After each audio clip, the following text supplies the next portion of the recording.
কিশোরগঞ্জের টাড়াইলের বিভিন্ন উন্নয়ন প্রকল্পে ব্যাপক অনিয়ম এবং লুটপাটের অভিযোগ উঠেছে।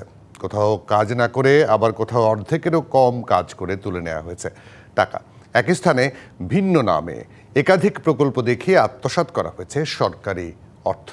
কিশোরগঞ্জ থেকে যুক্ত হচ্ছেন টাড়াইল সাহিত্য সংসদের পরিচালক এবং গবেষক সাদেকুর রহমান রতন। সাদেকুর রহমান রতন, আপনাকে স্বাগত। যে প্রকল্পটির কথা বলছি, টাকার অঙ্কে হয়তো সেটি খুব বড় কিছু না, কিন্তু এই যে ৯/৬ এই ঘটনাগুলো, একই জায়গায় আলাদা আলাদা প্রকল্প নিয়ে এভাবে কাজগুলো করা, সেগুলো আবার কর্মকর্তারা বলছেন আমার সময় নাই, আগে হয়েছে বা সঠিকভাবে হয়েছে, এগুলো কতটুকু দৃষ্টিনন্দন বলে আপনার কাছে মনে হয়? ধন্যবাদ আপনাকে। কিশোরগঞ্জের তাড়াইল উপজেলাটা হলো বাটির প্রবেশদ্বার একটা এলাকা, যেটা আমাদের সিলেট কিশোরগঞ্জের মাঝখানে, কিন্তু হাওড় ছাড়া কিছু নেই, ছোট ছোট গ্রাম। এখানে তাড়াইল উপজেলাটা একটা অবহেলিত এলাকা ছিল এবং এই এলাকার রাস্তাঘাট অত্যন্ত খারাপ অবস্থা ছিল। তো বিভিন্ন বরাদ্দর মাধ্যমে, প্রকল্পের মাধ্যমে এই অঞ্চলের রাস্তাঘাট দিন দিন উন্নতি হচ্ছে। তো 2025-26 অর্থ বছরের যে উন্নয়ন বাজেট দেওয়া হচ্ছে, টিআর কাবিকা, এগুলি আসলে কি বলবো, এখানে যদিও প্রকল্প বিভিন্ন সভাপতির মাধ্যমে বাস্তবায়ন করা হচ্ছে এবং তদারকি করছে প্রকল্প বাস্তবায়ন অফিস উপজেলা।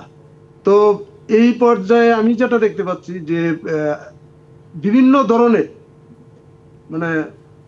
শুভঙ্করের ফাঁকি ওই প্রকল্পগুলিতে আপনি দেখতে পারবেন যে একটা মহিলা, ওই যে ভাইস চেয়ারম্যান বা ইউনিয়ন পরিষদের,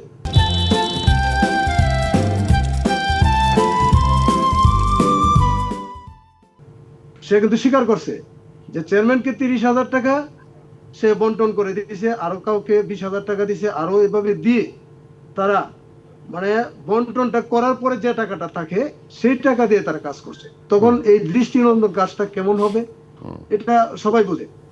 তো আমি এটা দেখার জন্য কয়েকটা প্রকল্প আমি ঘুরে দেখেছিলাম, যেহেতু এটা প্রশ্নবিদ্ধ হচ্ছে যে দুর্নীতি হচ্ছে। তো আমি গিয়ে যেটা দেখতে পেলাম যে আসলেই যতটুকু হওয়ার কথা সেটুকু হয় নাই। যে বরাদ্দটা দেওয়া হয়েছে এটাকে ভাগাভাগি করে এটাকে হজম করে ফেলেছে। কিছু অংশ কাজ করা হয়েছে, এটা 30% হবে। আর কোন প্রকল্পে এক প্রকল্পে 2 প্রকল্প দিয়ে একটা জগা খিচুড়ি লাগানো হয়েছে এবং কোন প্রকল্পে দেখা গেছে একটা রাস্তা হয়েছে 3টা প্রকল্প দেওয়া হয়েছে এক এলাকায়, কিন্তু কাজ হয়েছে একটা প্রকল্প, 2টা প্রকল্প উধাও, এটা কোনো অস্তিত্ব নেই।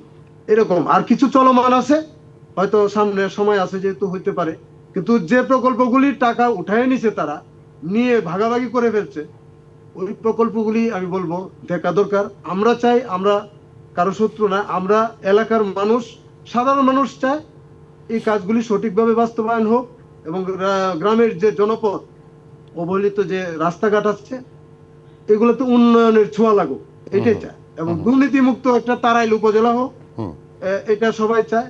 আমরা এইসব দুর্নীতিবাজ কর্মকাণ্ডকে ঘৃণা জানাই এবং এই তাড়াইলের উন্নয়নে আসলে সবাই মিলে ভূমিকা রাখি, এটা আমার তাড়াইলবাসীর কাছে আবেদন। আমি একজন সাধারণ নাগরিক হিসাবে।